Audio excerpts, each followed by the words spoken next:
Welcome back to another Gilbear's Repairs. Today I'm going to replace the rear wiper blade on this 2017 Honda Jazz. Right, let's get on with it.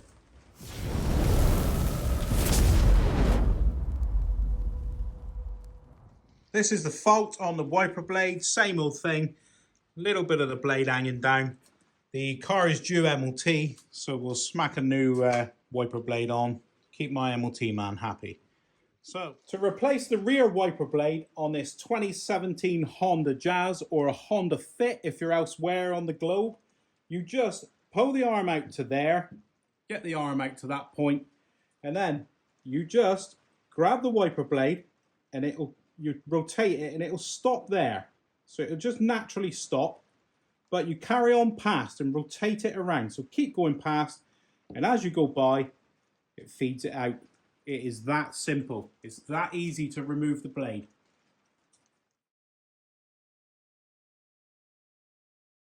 To replace the wiper blade, the rear blade, to replace the rear wiper, to replace the rear, to replace the rear wiper, oh, this ain't going well.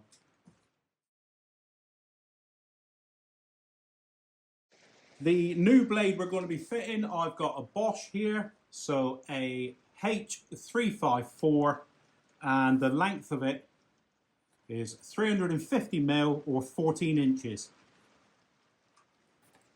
Right, so what you need to know when you're fitting this blade is, if you can see, let me have a look, if you can see in there, there's a little nodule there poking out.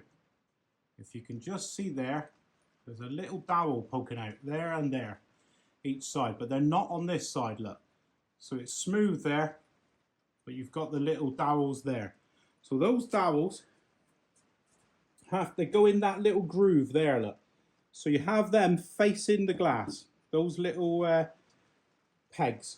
So we over rotate it, so it went like that. So we feed it, it's got a little pin there. So we feed it in, over rotated, look. Slide it into that hole, and then as we rotate it, those little dowels will slide in there. They'll locate into that little track. So in it goes, and look at that, look. Nice and easy. So I'll just do it again. You've got those dowels at the glass, those little pegs. You go in at that angle, so you over rotate it, feed it through there, feed it in, and then you rotate it, and it's in place, and that is it, look, it's not coming off. There we go, all done. What an easy job to replace the rear wiper blade on this 2017 Honda Jazz. Do not pay Halfords to fit this. Keep your money in your pocket and do it yourself. I would recommend buying a Bosch blade or a branded blade. They've got better quality rubber. It's more of a rubbery compound rather than a plasticky compound. So it's a softer rubber. I'm waffling. If you've liked watching this video today and it's been informative to you, you can click on a link that's going to appear here now for any other Honda Jazz videos I've got. And if you found this video has been useful and informative today, could you please like, subscribe and share. I'll see you next time.